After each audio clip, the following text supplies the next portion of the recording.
This is an RNZ podcast. A quick warning, this podcast includes allegations of child sexual abuse, so listener discretion is advised. If any of the details are triggering, please talk to someone. If you're in New Zealand, you can call or text 1737 to speak with a trained professional. Now, Karen Zelis, she'd been interviewed by Paul Holmes. She said, if parents question the children, we will never get to the truth.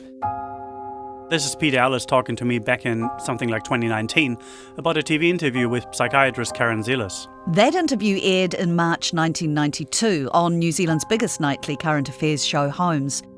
Zelis oversaw the interviews of the children from the civic creche and advised police as they looked into the sex abuse claims against Peter. It's most important that parents don't in fact question their children on the possible events that may have occurred. There is a real risk if they start to try to speak with their own children about it, that they might introduce ideas to the child, and then they may finish up in the position that it will become impossible to know whether or not their child actually has been abused. Now, that should have been it. If each and every parent said, no, it was my right to question the children, you say, sorry, that's the end of your child. I can't trust that your child has not been contaminated. That case should have fallen over there and then. I mean, there wasn't one parent that didn't say that they had questioned their child. Some parents were just incredible and restrained and professional and went out of the room to cry and do nothing to prompt it. And this is a woman we're calling Rose, speaking on RNZ's Checkpoint in 2021. Now remember, she's an aunt of one of the children who said they were abused by Peter. Other parents, of course, probably did question their kids more because everyone's going to be different. How do you expect, if your kid's sitting there telling you these things, how are you not going to say who was there? As with so much in this case, you're left with two very different views. So when it comes down to the children's evidence, the evidence that's actually at the heart of this case, how do you sort fact from fiction? This is Conviction, a podcast on the civic crash case and the claims of child abuse that led to one of New Zealand's most controversial convictions. In this episode, we're going to look at the children's interviews, what they said, but also how they said it. I'm Ali Jones. And I'm Alexander Beza, and this is episode 5, Total Recall. It just became an orgy of child abuse. What is a mother supposed to do? Surely to do nothing would be abusive in itself. Peter was a paedophile, and I was told that I was a paedophile by association. As Peter said, the children were certainly abused, but they weren't abused by him.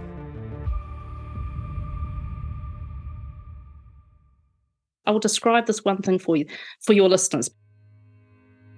An aunt of one of the alleged victims is on the phone. It's been incredibly hard for us to get those families to tell their side of the story. They feel the public has turned on them, that Peter Ellis is now seen as a victim rather than the perpetrator that he is to them. But Rose eventually agreed to speak to RNZ's Tim Watkin. So I was in the room at the time. Now this story is not about her nephew, it's about another child she knew. Anyway, this child went rigid. They were 6, they hadn't been at the creche for nearly 2.5 years. This child went rigid and then they fainted right in front of us. The adults in the room had been at the Knox Hall meeting that we talked about in the previous episode, and these parents were concerned about their child. They fainted, faced out. I was in my lounge. Parents had been warned not to go into detail. But Malcolm Cox told author Lindley Hood that parents were invited to go home and cross-examine their children, being careful not to be too specific. They were told to believe their kids, to thank them for telling, and to assure them they'd done the right thing. So the parents in the room took that advice and asked a question. Yeah, this child just went rigid and fainted and quite quickly came to, but when they came, they said, who told and are they dead? I was in the room for that. It was pretty out there. The kids can't do that. That never made it to the media. So, I ask your listeners to consider that. That's the strength of disclosure parents were getting out of the blue. I actually did babysit that child about a year later, and she'd had terrible nightmares. I don't want to go into what she thought, but it was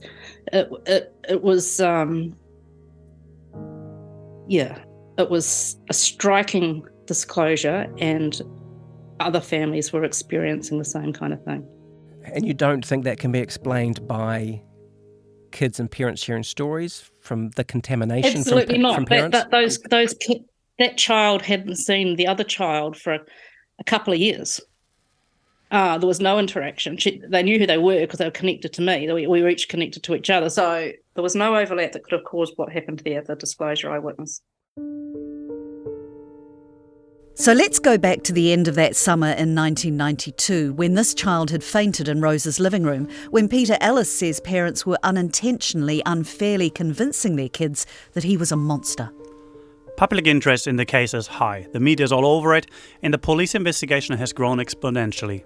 And for some, there's a feeling of hysteria in Christchurch. The crash is still open, but some parents have taken their children out. The relationships within the crash parent community are strained. Camps seem to have emerged, those who believe Ellis is guilty and those who don't. The police have been back at it since the start of the year, when 7-year-old Mandy's accusations of yucky touching by Peter prompted more stories of abuse from more creche kids. Official reports will later state that between December 1991 and October 1992, so within 10 months, 118 children were interviewed. Specialists from the Department of Social Welfare led the interviews. Most of the children were aged between 5 and 8, and sometimes the events they were being questioned about happened months or even years ago, and some were interviewed multiple times. Most of those interviews didn't go anywhere. But a heap did. Before year's end, Peter would be charged with abusing 19 children. Peter Ellis was often called down to the police station to watch videos of those interviews and answer questions. It was all taking its toll, according to Peter's lawyer, Rob Harrison. You know, he was drinking quite heavily at that time after he'd been suspended because, there were days when I just, we're not having a meeting today, Peter, you're not in shape. So, yeah, he was drinking heavily. And it was all taking its toll on the children and their families too.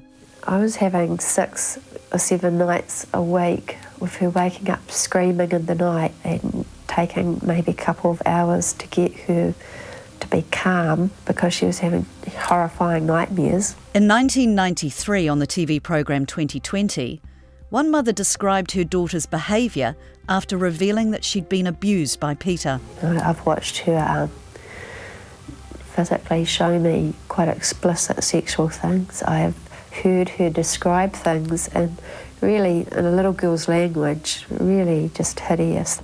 Like talking about having to bend in half and having people slam things into her bottom, and it would slap her and she'd hit her head on the wall when it was happening.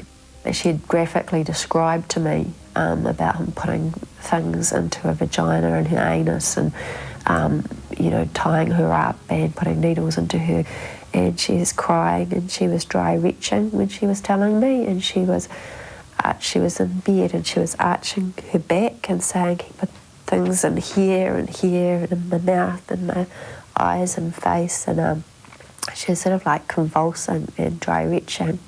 And then when she sort of calmed down a bit, she said to me, she said, "Peter really likes hurting me, Mum. She really likes hurting me." My name is Barry Parsonson. I'm a clinical psychologist. Dr. Parsonson is a past president of the New Zealand Psychological Society.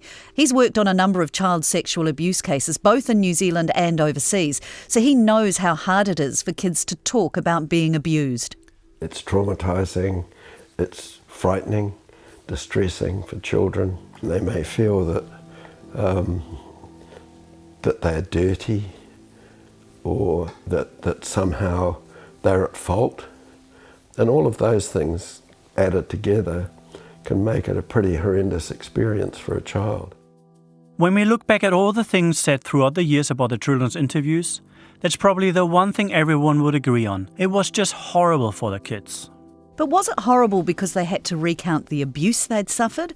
Or was it horrible because they were led to believe things that had never really happened?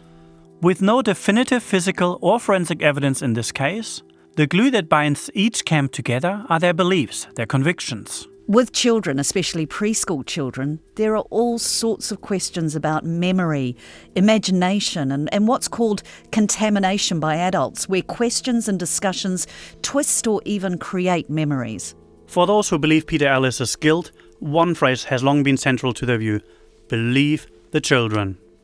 Believe the children mantra, as you call it, is in part a function of the fact that children often weren't believed in the days before people started to take real concern about children being sexually abused.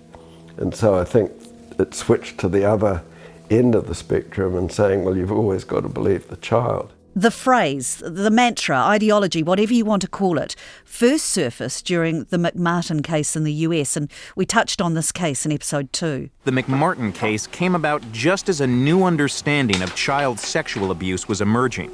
Wake up, America. This is your wake-up call. People don't want to believe that young children have been molested. They'd much prefer to believe that it's not true. We believe the children because once upon a time, we were the children, and nobody believed us.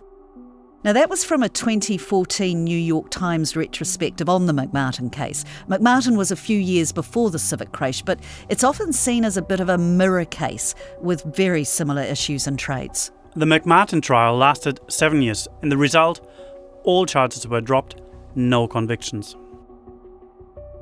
Back in Christchurch, after Peter's arrest, graffiti started to appear on buildings around the city. The phrase, "believe the children," scrawled for all to see. It became a major talking point here, as journalist Alan Sampson, who reported the case, recalls. That was everywhere. I mean, how do you not believe the child? And it's very hard to argue that. And he's right. I mean, are you going to say the children are making it up on purpose? Or that the parents are? That makes no sense. So you're left with the idea that it's all some hideous mistake being unintentionally perpetuated by everyone involved, or that the children should be believed.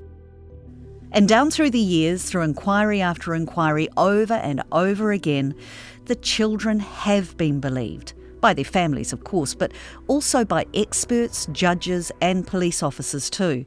They've all agreed that Peter Ellis is guilty and the children can be trusted. I've spoken to a police officer who worked on the case who said he'd seen things that convinced him of Ellis's guilt. One thing he said to me was, in his experience, children don't follow up a lie with another lie. This is a part of the case that really stuck with me. As a parent, I know kids lie, and sometimes they are dead certain something happened, even when it didn't. Children at that age are very susceptible to persuasion. Why would you say, I don't like Peter's black penis? It's a very odd thing to say. Don't question the child? Of course you can. You've got to. Kids never fabricate and should be believed regardless of how incredible. It's nonsense. This has been one of the main questions through all of this. How much can you rely on the evidence of such young children? And in some cases, young children remembering back several years. Because the case against Peter Ellis was built completely on what the children said. Not on fingerprints, not on DNA. So this is a good time to bring in Mike Corbalis. He's a professor of psychology at the University of Auckland who studied the Peter Ellis files. Episodic memory, that's memory for particular events, only kicks in around about the age of 3 or 4. Memory before that's pretty hazy anyway, I think. Also, children testimony is very unreliable. I mean, we feed kids fairy stories and all sorts of magic. So it's pretty hard to get true statements about what happened out of them. And that's true of everybody, by the way. Memory itself, even in adults, is unreliable. So often the question itself can induce the memory. Even simple sort of suggestions like, tell me what happened when the car crashed into the pole. The word crashed gives a much more vivid memory of what happened than if it just sort of gently, was a gentle accident. So it's all sorts of ways in which language itself can change the structure of a memory. And for all kinds of experiences, that information then gets organised or consolidated in our memory. And then when we go to retrieve it or pull it back out of our memory, it doesn't come out cleanly, perfectly preserved. We actually rebuild it or reconstruct it. Associate Professor Dr. Deirdre Brown from Victoria University is a clinical psychologist and practising memory scientist. And so once we've rebuilt it, maybe talked about it or thought about it. It then gets re-encoded, and over time we remember what we remembered last, maybe, rather than what happened in the first instance. So memory is fluid and always in flux. And that happens for traumatic memories in exactly the same way that it happens for positive or neutral kinds of memories. While Corbalis and Brown are sceptical about the reliability of memories, especially children's memories, there are other schools of thought, including from Professor Gail Goodman, who researched extensively into children's memories and testimony in court. I've seen so many cases over my many years in this field. I've seen everything from true abuse that was not acknowledged to, relatives who physically punish kids until they disclose falsehoods about sexual abuse. She made it clear how incredibly tricky it is to get a handle on the truth in child abuse cases. That is one hypothesis. Well, that can vary. Well, it depends. Yes and no. You get the drift. Goodman is very careful to acknowledge the uncertainty around all this stuff. The research, though, points to the fact that the reliability of memory changes significantly from person to person and from case to case. And age is just one of many factors if you're trying to figure out whether or not a child is telling the truth. In contrast to the New Zealand experts, though, she says there's good evidence that a child's memory can be reliable, especially if they're remembering a traumatic event.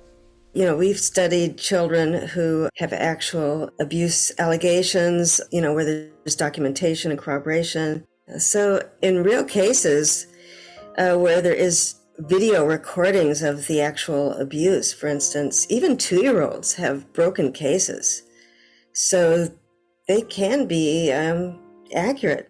Goodman says no one's sure why traumatic memories are so, memorable. That is a topic of debate, but, some people feel that our amygdalas, our brains really, are adapted to have heightened memory for more traumatic negative events so that you can avoid them in the future, for instance. But hang on, Dr. Brown was just saying that all memory is fluid and imperfect. Deidre Brown is well known in the United States, but that's kind of a party line among defense experts.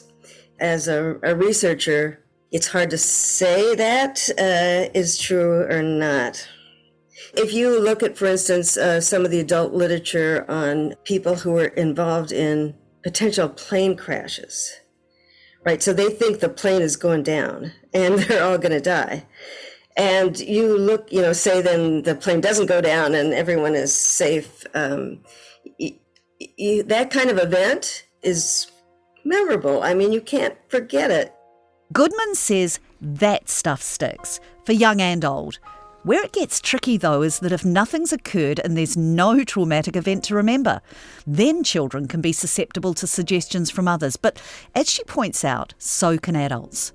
And she doesn't buy Corbalis' argument that memory for events doesn't kick in until about the age of 3 or 4. Sometimes adults can't get back to their memories of early childhood. Children, however, can go back, into their childhoods more. So say a child is 5 or 6, they might be able to remember things that happened when they were 2 years old or 3 years old. Children are no more likely to misremember events than adults are. Goodman is supported by the Australian sexual abuse and trauma expert Dr. Michael Salter. And a distressed and traumatised child who's disclosing sexual abuse in detail should be taken very seriously. And, one of the things that's changed in the aftermath of cases like Christchurch is the commercialisation of the internet, in which we now have, large communities of child sex offenders talking with one another about their fantasy lives, sharing child sexual abuse material very openly on the dark web. And it gives us a very direct portal into their inner life that we didn't have in the 80s and the 90s. To him, that evidence from the dark web is more reason to believe the children. It's so complex. Where does it leave us? Can we believe the children or not? I guess we could reasonably say it depends. There are many cases where children have given false reports and, of course, many cases where children have told the truth. Sometimes you can believe the child, and sometimes you can't. So if even academics can't be sure about children's memories, what do we do in this case?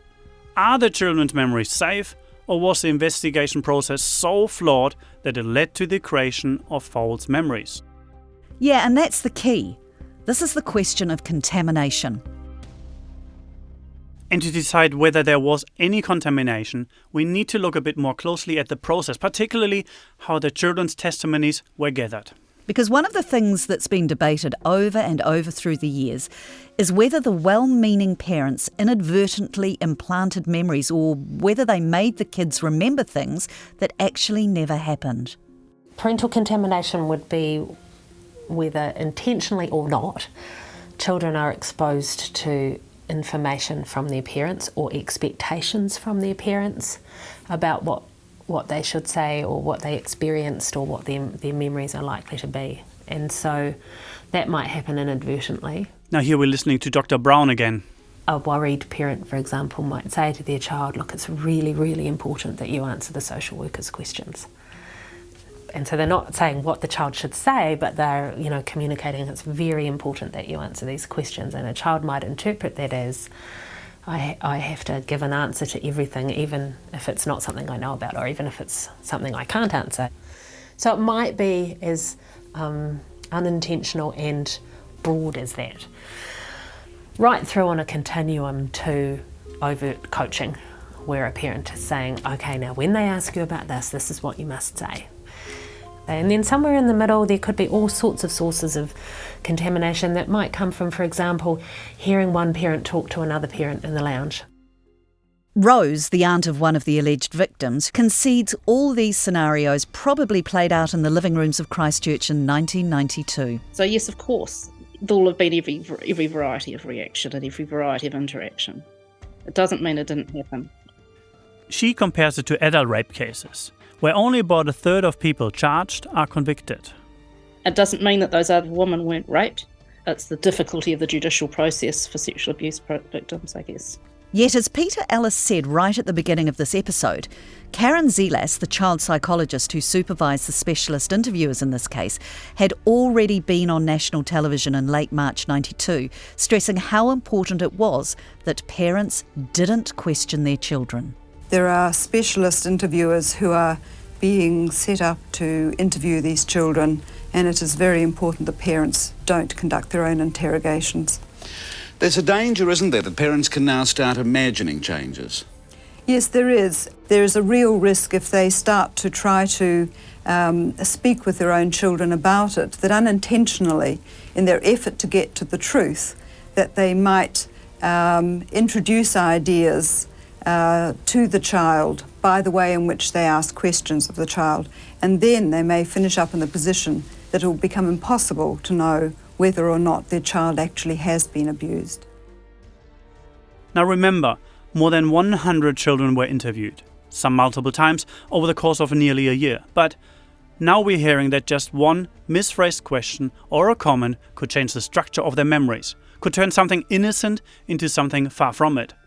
Here's Barry Parsonson again. We're in a situation where as young children, sort of toddlers, they needed help with toileting, they needed help with changing soiled garments and those sorts of things. So, it increases the probability that the behaviours of the caregiver could be misinterpreted.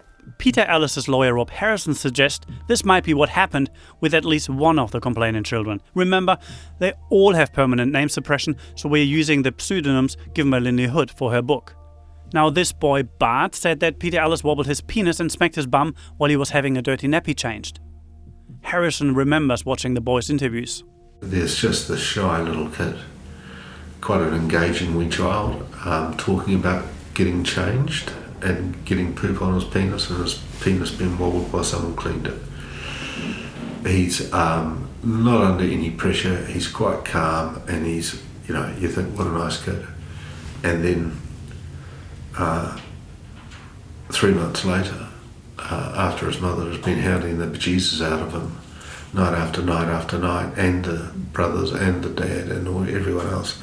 Here's this bloody spaced out little kid turning up with this heap of crap. And you watch him over 3 nights give statement after statement after statement, and you just think, what's happened to this child? Well, we can let Bart's mother answer that question. She actually wrote a book about her experience throughout the investigation. It's called A Mother's Story and was published in 1997. She used different pseudonyms, but we'll stick with Mrs. Dogwood and Bart. We've also had an actor read the words as she wrote them. He was usually one of the last to leave. He always seemed quiet, which I put down to his having had a busy day and feeling tired. Miss Dogwood wasn't initially invited to the 1992 Knoxall meeting, but found out about it through a friend. She felt confident her son would have told her if anything had happened, but decided to go along anyway. She clearly recalls Karen Zelas's advice. Don't ask leading questions. Wait for your child to comment, and then reply with an open-ended question. I don't think now that I analysed all these rights and wrongs about not questioning. We asked him if he had anything to tell us. Bart at first said no. He also said that Peter was his friend. Still, not quite convinced. In fact, still with a gut feeling that there was something more to come out, though I didn't know what, I decided to sound Bart out from time to time. I wanted to know more about his relationship with Peter. And so, about once a week, I would introduce the subject. As time went on, with Bart's answers being always at least non-committal and never raising the slightest alarm in me, I felt more and more reassured, and of course justified in my actions. This went on for a few weeks, but I was due for a couple of shocks. In May, Bart told his older brother that Peter had smacked his bottom really, really hard. Ms. Dogwood called the police and took him in to be interviewed. He told his story but didn't make any other claims. She hoped that was the end of it.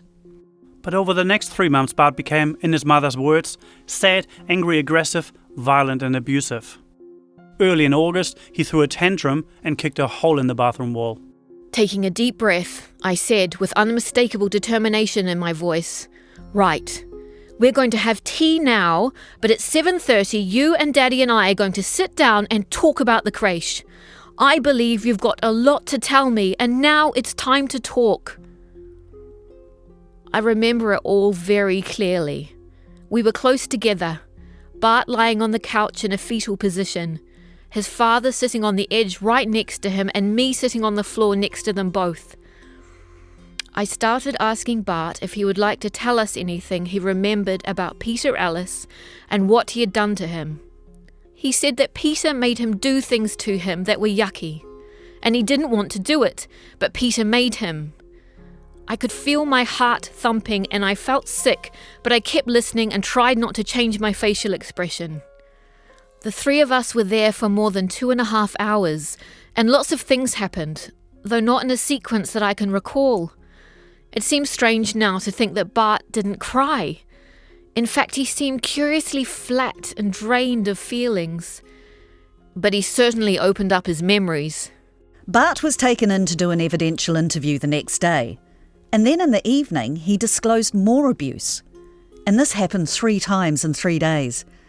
Ms. Dogwood says even Detective Colin Eade seemed sceptical when she rang him on the 3rd day. What I had told him had knocked him for 6. Perhaps he'd never heard such stories and allegations. His training had not prepared him for anything like that. The mother still believes questioning her son was the right thing to do. It simply gave Bart permission to talk, and he felt safe enough to talk of such horrific abuse, knowing he would be believed and not punished. Bart remembered his abuse very well. He did not forget. He simply gave me the detail when he was ready and when he felt safe to give it. Another of the children, Carrie, and again that's not her real name, was about 6 when she revealed that Peter had abused her, and she was also no longer at the creche, but had spent 3 years there. Now let's have a look at this. I've got her mother's official statement from April 1992. In one part, she talks about a conversation she had with her daughter. So the statement reads, I just said to her, "Do you remember much about the creche?" She said, "Yes." I said, "Who did you used to like at the creche?" And she listed 2 friends. I said, "Who did you used to like who used to look after you?" She listed basically everybody. She listed Marie, Debbie, Gay and Peter. Then I asked her if there was anyone she didn't like who looked after her.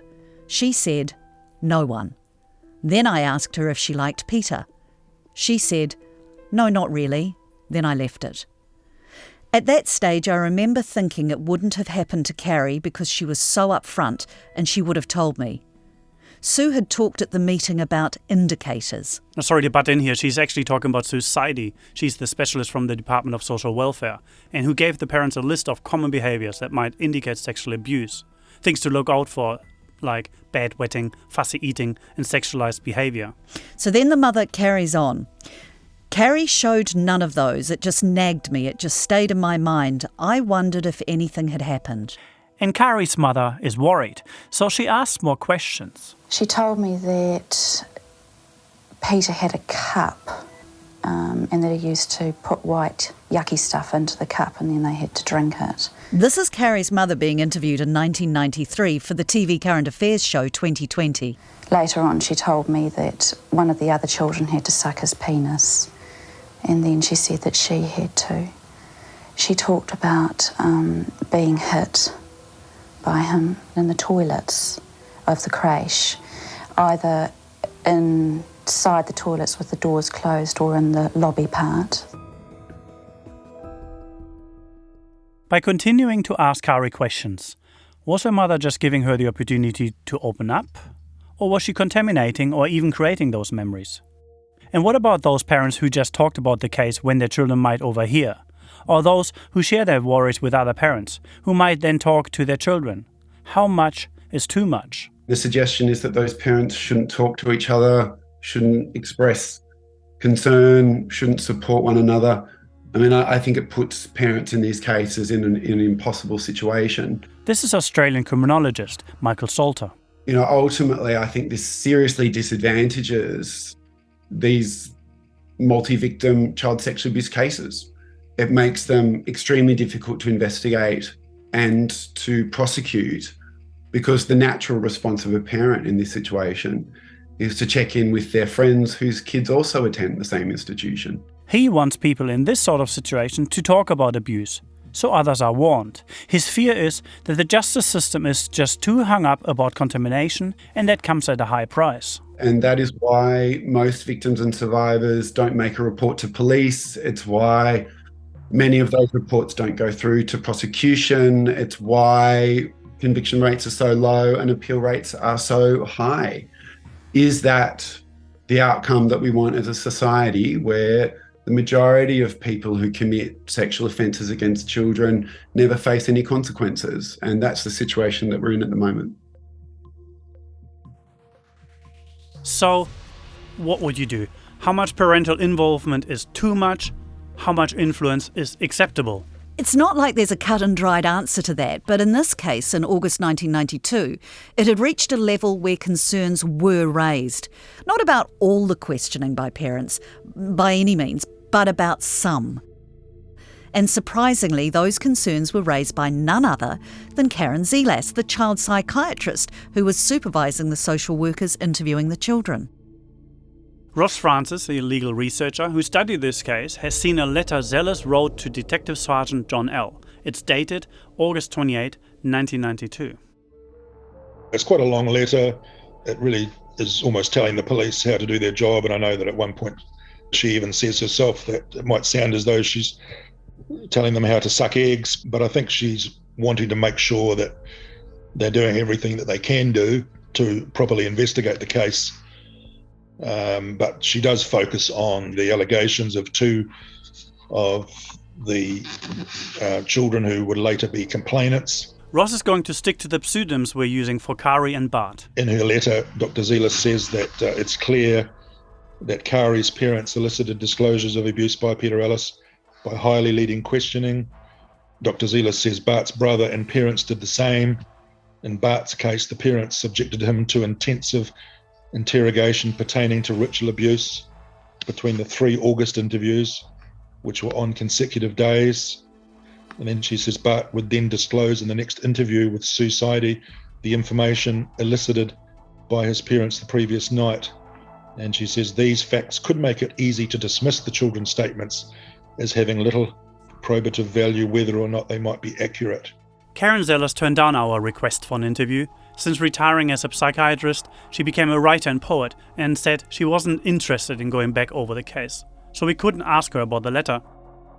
But Peter's lawyer, Rob Harrison, hadn't seen that letter when the case went to trial. I am sure I never saw this letter. I do remember an affidavit that was missing some exhibits. And critically, he didn't know that there were concerns about parental contamination right then and there, at the time of the interviews, and by someone very close to the interviewers. How can you be an expert, an impartial witness, having written that letter, and not saying, well, look, we've got real concerns about at least 2 of these children, and maybe I should reconsider my position?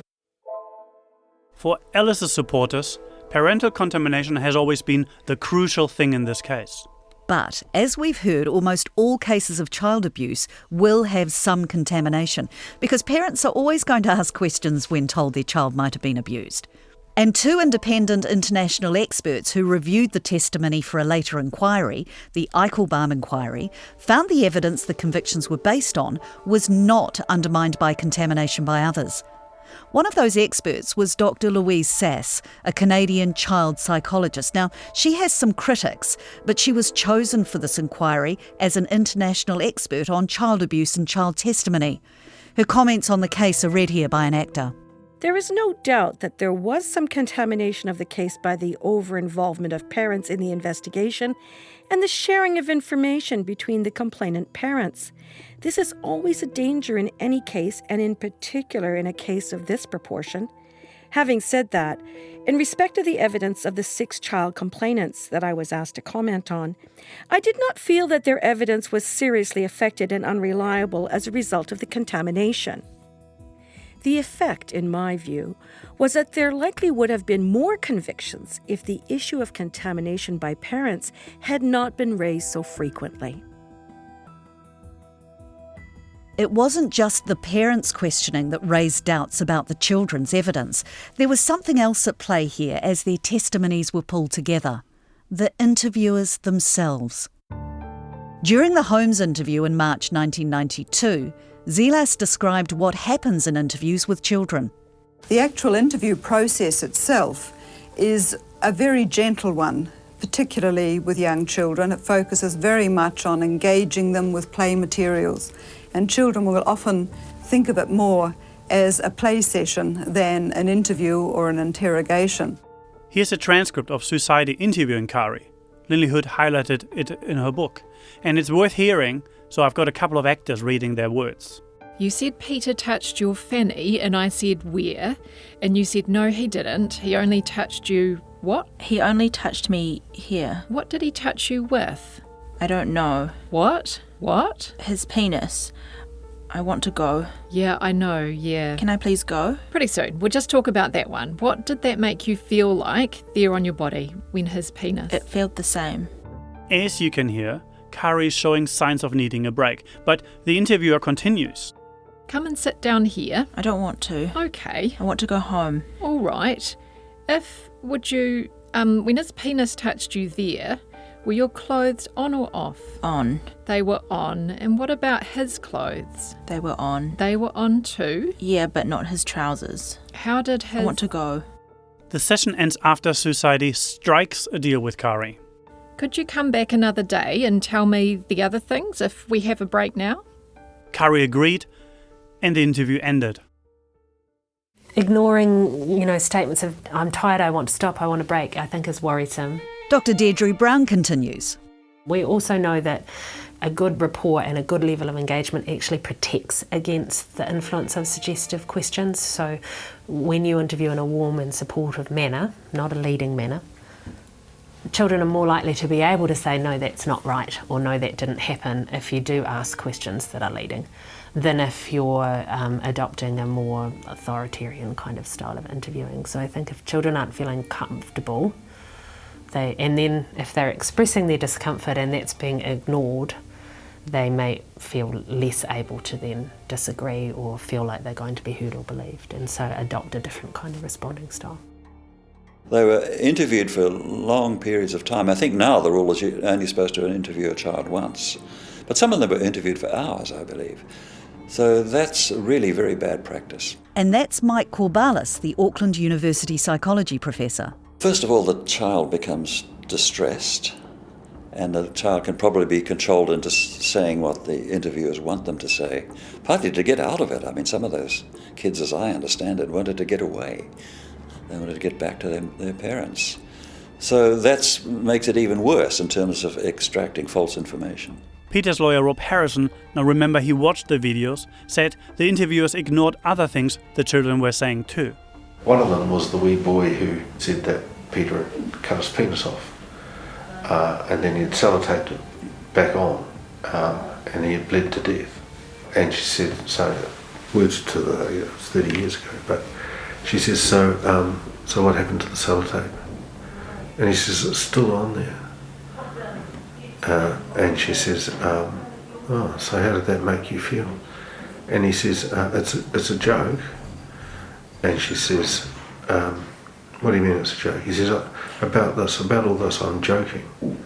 She says, so how did it make you feel when Peter cut your penis off? And he says, this is all a joke. You know that, don't you? She says, so how did you feel? And the little fella, God bless him, he reaches up and he grabs her face with both of his hands because she's not looking at him. And he drags her face around so she's looking at him, and he says, all this is a joke. You know, I'm joking about this. Do you understand? And she says, so how did it make you feel when Peter put the sellotape on your penis? And the little kid goes, and he just collapsed back. So they had this poor wee kid put through that, and his parents put through that. And when you looked at the tape, you just felt ashamed. You really did. But I love that kid. I just thought he was brilliant. That's an extreme example, but the findings of a 2007 study by Professor Harleen Hain suggests the children's interviews often fell well short of best practice. Hain is a memory specialist, and in 2021 I listened to her giving evidence in the Ellis case about her study. You'll hear the court typist in the background.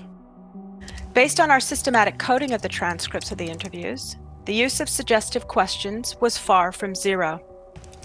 On average, children were asked more than 20 suggestive questions about abuse-related matters prior to each allegation. Interviewers employed a wide range of techniques, including the presentation of props, dolls, toys, and drawings that would not represent best practice today. The lack of impartiality was present from the very first interview with each child. Similarly, our analysis of the questions in their first interview indicated that children were asked, on average, 15.2 abuse-related questions during that initial interview. Based on my reading of the transcripts of the interviews, the questions that were asked and the protocols that were used did not reflect what we know about the best ways in which to elicit the most complete and accurate accounts from children.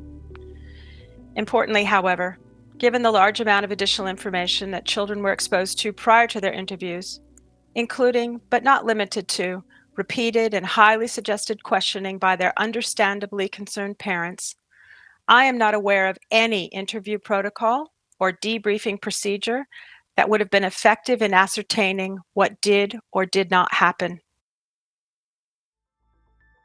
Now, we did manage to talk to a couple of interviewers who worked on this case, but neither were willing to be officially on record. But they defended the way they dealt with the children. One said they weren't stupid. They knew when the kids were exaggerating or heading into flights of fancy. But she pointed out that for every story of a sellotaped penis, there were many more credible claims.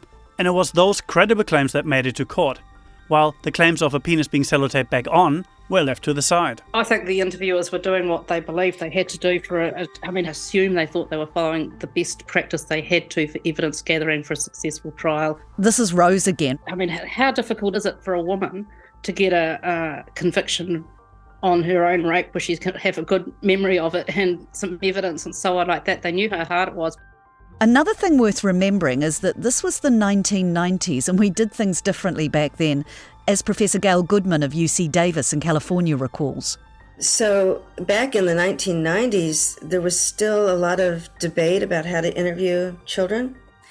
And now you see more what's called science-based interview protocols. That science-based approach ensures what gets to court these days is more cautiously gathered, more reliable by legal standards. In terms of trying to use more non-leading techniques, less use of props. But Goodman says that's not perfect either. For example, in the 1990s, there was a lot of concern that actually abused children would not disclose unless you asked more specific, direct questions. And that's still likely true. Children often do not like to talk about sexual matters. So while more direct questions could lead into a fantasy land, they might also lead to kids telling the truth about things that they didn't actually want to talk about. And today's scientific protocols, they do not necessarily get away from children lying or children making false reports. And they're based a lot on concerns about suggestibility, so that the science-based protocols are more justifiable in court, I would say. But, you may end up not getting as many disclosures as things that actually happen to children if they're more hesitant. Goodman's not saying the interviews were perfect by any means. She agrees they were too long and interviewers should have respected the children's requests to stop. But she also says there's up-to-date evidence that repeated interviews can be necessary to build rapport with children and encourage full disclosure. I felt the interviewers, when the children got to the forensic interviews, those interviews were pretty well done given the standards then. And but by then, the children already had a lot of influence on them. The day after that interview where she clearly wanted to leave, the little girl Kari was back with Sue Sidey. This interview lasted 40 minutes and the transcript is 28 pages long. Initially, Kari maintained that both she and Peter had their clothes on when the touching occurred. She was then given an anatomically correct male doll with its trousers up, and Sue Sidey asked, "How did the penis touch you if it was in there?" When Kari was asked to demonstrate the incident again, she pulled down the doll's pants. There were more questions before Kari finally said, "I don't want to end up coming here tomorrow or the next day." The use of anatomically correct dolls has also come under fire in the years since the inquiry. Back then in the late 80s, early 90s, the use of dolls with correct genitalia was pretty common around the world. The idea was to make it easier for very young children with limited language skills to show rather than tell. But the dolls did more than that. One study we found identified 7 functional uses of those dolls, like they could give comfort, could act as an icebreaker, memory stimulus, that sort of thing. Dr. Deirdre Brown explains why these dolls are used less often these days. There's recognition that there are probably more risks than rewards associated with them. They're also inherently intriguing, and so children will interact with the various anatomical features of the doll, and that can be misinterpreted as communicating experience. We also know for children, particularly around 3 or 4, they have difficulty understanding that the doll has 2 identities in this context. On the one hand, it's a doll and a plaything, and so, play. On the other hand, it's meant to be a symbol or a representation of themselves, and that's a very hard concept for them, and at around 3-4 years of age, they're unlikely to have mastered that. Barry Parsonson is one of the handful of people I know who actually saw the full recordings of the children's interviews. I called him up. The phone audio isn't great, but one of his stories illustrates why toys in general can be problematic. This was a child who was actually playing with toys because they were given toys to entertain them while they were interviewed, and he was playing with a toy car. And he was asked what colour was Peter's car, and his response was exactly the colour of the car he was playing with.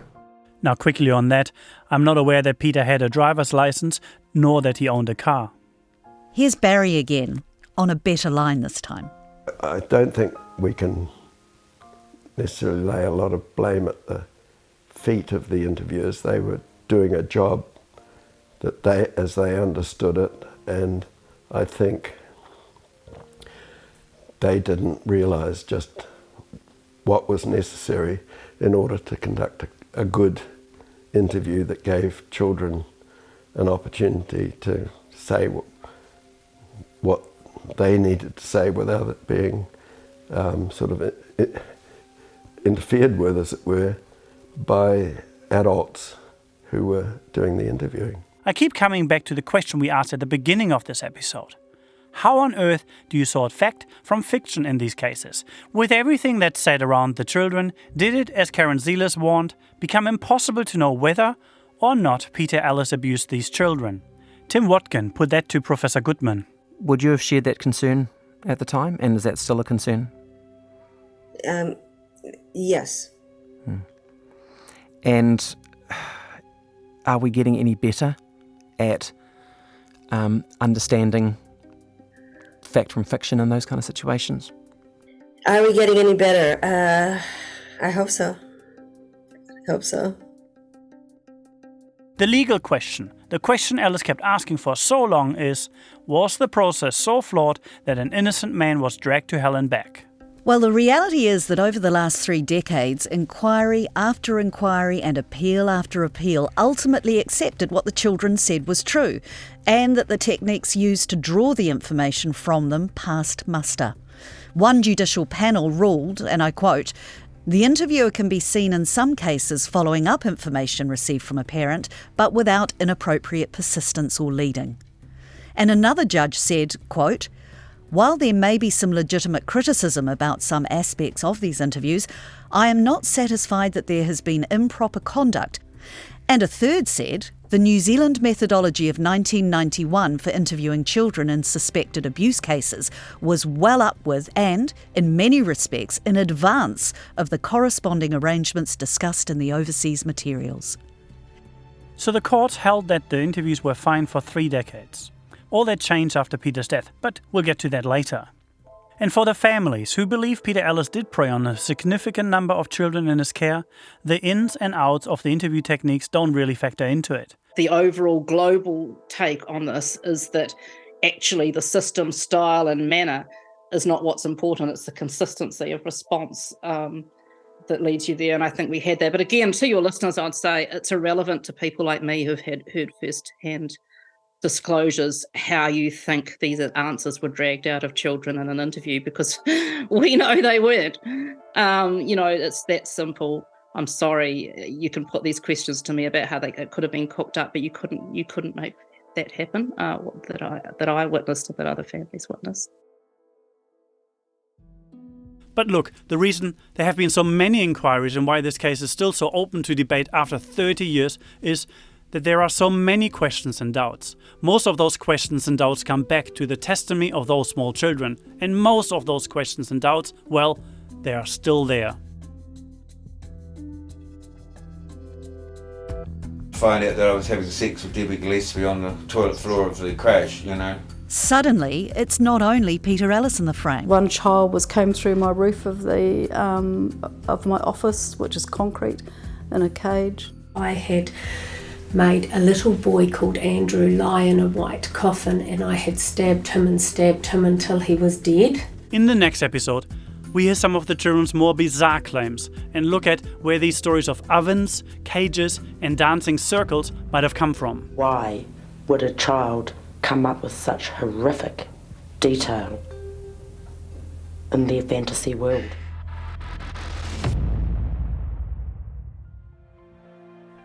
Thanks for listening to Conviction, the Christchurch Civic Crash Case, hosted by Ellie Jones and Alexander Beezer. Conviction was made by Monsoon Pictures International with support from RNZ and New Zealand On Air. The series was written and produced with help from Aliki Siantolis, Liz Garton and Tim Watkin. Blair Staple and Rangi Powick were the audio engineers. The voice actors in this episode are Jane Robertson, Nona Peltier, Amy Williams and Perlina Lau. Thanks go out to RNZ's commissioning team, Kay Elmers and Tim Burnell, for giving this project the green light, and to Hing Yi Kong for designing the webpage. and to Nataonga Sound and Vision for help with some of the archival audio, as well as MediaWorks, Discovery, Getty Images, TVNZ, and the Livingston Family Trust. The key image for the series is courtesy of North and South. Conviction can be found on the podcast page of the RNZ website. It's also available on Apple Podcasts, Spotify, Google Podcasts, and iHeartRadio. Follow the series so you don't miss an episode.